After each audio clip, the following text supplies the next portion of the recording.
देखिए एक बात का, ये मोदी जी हैं ईमानदार। देखिए बात समझिएगा, लोग इसको गलत मत पेश कीजिएगा।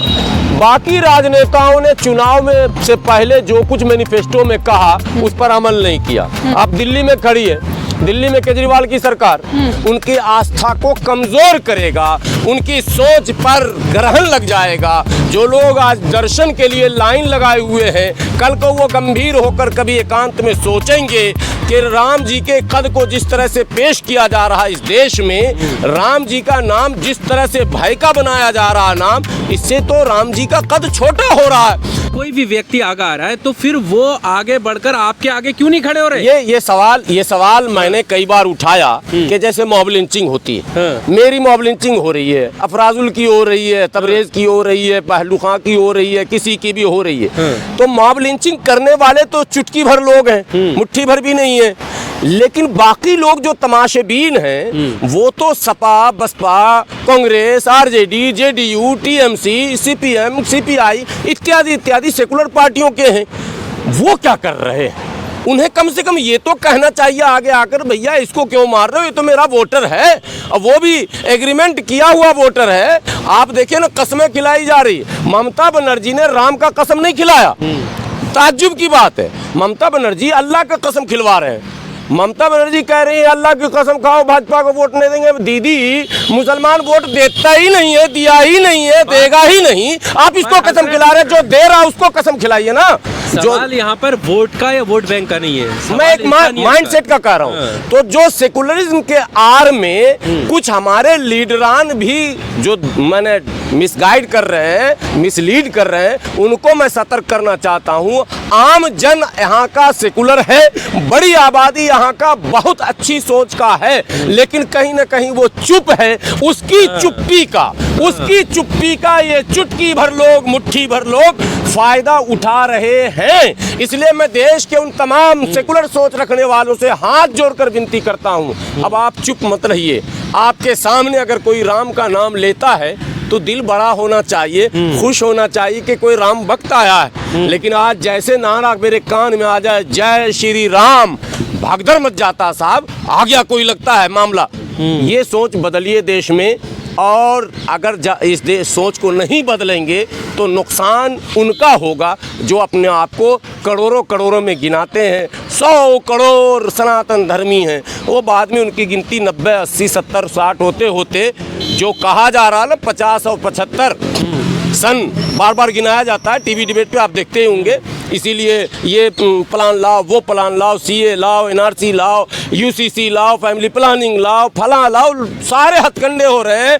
यूनिवर्सिटियों पर ताला लगाओ, इनके पढ़ने पर रोक लगाओ, इनके बढ़ने पर रोक लगाओ, इनके फलने फूलने पर रोक लगाओ। वो सब कुछ जो हो रहा है, वो कुछ भी आप कर लो, उल्टी पड़ गई सब तदबीरें, कुछ भी दवा ने न काम किया, और आखिर ये बीमार दिल ने आखिर काम तमाम किया।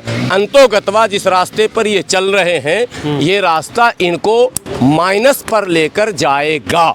ये रास्ता इनको हर हाल में नुकसान दिलवाएगा। ये रास्ता उनकी आबादी को कम करेगा, उनकी आस्था को कमज़ोर करेगा, उनकी सोच पर ग्रहण लग जाएगा। जो लोग आज दर्शन के लिए लाइन लगाए हुए हैं, कल को वो गंभीर होकर कभी एकांत में सोचेंगे कि राम जी के कद को जिस तरह से पेश किया जा रहा है इस देश में, राम जी का नाम जिस तरह से भय का बनाया जा रहा है नाम, इससे तो राम जी का कद छोटा हो रहा है। तो राम जी के प्रति सच्ची श्रद्धा रखने वाले लोग आगे आकर ऐसे लोगों से खुद लड़ेंगे। इंतजार कीजिए, घबराने की कोई ज़रूरत नहीं। इस देश की प्रॉपर्टी होती जा रही है, चाहे वो किसी गरीब की हो, ठेले वाले को बेचा जा रहा है, कपड़े वाले की दुकान खोली जा रही है, और ये हो रहा है। देश देख रहा, देश के बहुसंख्यक देख रहे हैं।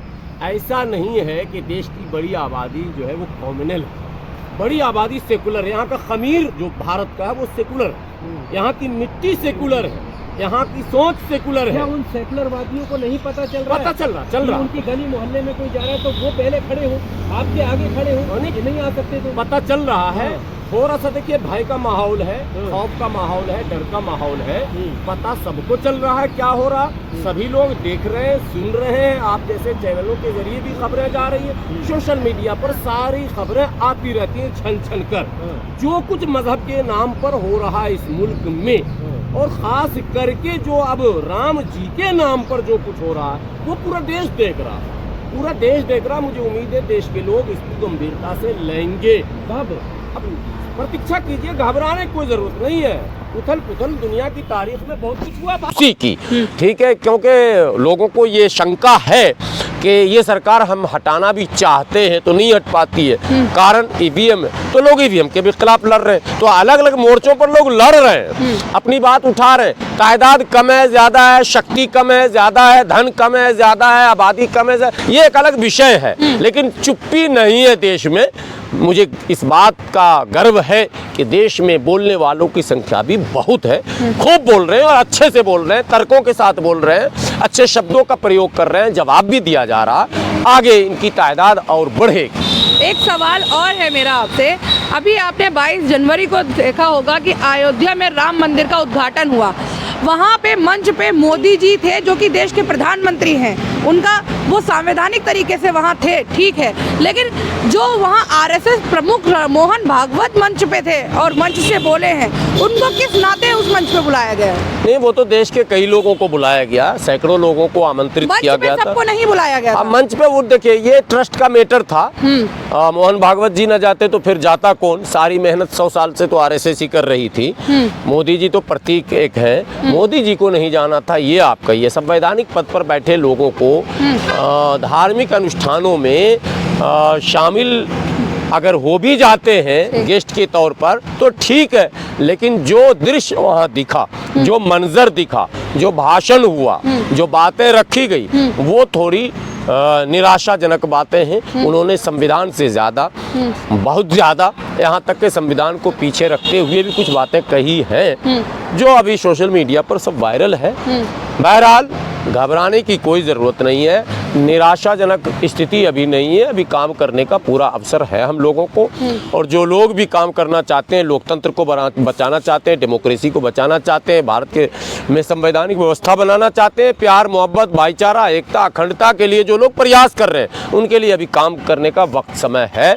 बिल्कुल डटकर आइए, मिलकर लड़िए और मिलकर इन चुनौतियों का सामना करते हुए देश के अंदर प्यार प्रेम भाईचारा एकता और अखंडता के साथ भारतीय संविधान पर अक्षरशः राजनेता कैसे अमल करें, अफसरशाही कैसे अमल करे, इसका वातावरण बनाया जाएगा। एक आखिरी सवाल है मेरा, क्या लगता है ये अयोध्या में जो राम मंदिर बना है, इसकी वजह से मोदी जी तीसरी बार सत्ता में आ रहे हैं? नहीं, ये वजह तो ये भी रहेगा। देखिए, एक बात का, ये मोदी जी हैं ईमानदार। देखिए, बात समझिएगा, लोग इसको गलत मत पेश कीजिएगा। बाकी राजनेताओं ने चुनाव में से पहले जो कुछ मैनिफेस्टो में कहा उस पर अमल नहीं किया। आप दिल्ली में खड़ी है, दिल्ली में केजरीवाल की सरकार बार बार मैनिफेस्टो में लिखा ये करूंगा, वो करूंगा, दिस करूंगा, दैट करूंगा, कच्चे को पक्का करूंगा, परमानेंट करूंगा, कुछ नहीं किया। भ्रष्टाचार मिटा दूंगा, नहीं मिटा। लेकिन मोदी जी ने कहा 370 हटा दूंगा, हटा दिया। राम मंदिर बना दूंगा, बना दिया। ये भी कह रहे हैं हिंदू राष्ट्र ला दूंगा, हो सकता है अगले चुनाव में हिंदू राष्ट्र भी हो जाएगा।